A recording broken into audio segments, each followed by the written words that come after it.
Welcome. In this video I will show you how to clear cache and memory on your Samsung The Frame TV. First of all, press the settings button on your remote control, which is located right beneath your power button. Then go to all settings menu, navigate to support section, and in support section we have to select device care and wait until this menu launches. It takes some time for it usually.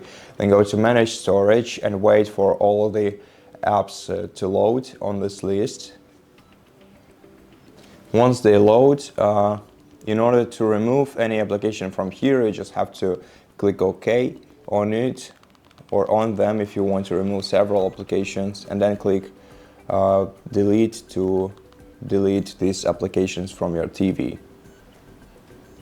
And if you want to clear some apps, cache and data, then you're gonna have to navigate to it on this list. Once it launches once again, select view details beneath this apps icon, and then select either clear cache if you want to clear cache, or clear data if you want to clear data in this application. Then wait for a while, and as you can see, data was erased. And so that's basically how you do it. Thank you for watching this video. If you liked it, please consider subscribing to our channel, leave us a like and a comment below, and I'll see you in the next one.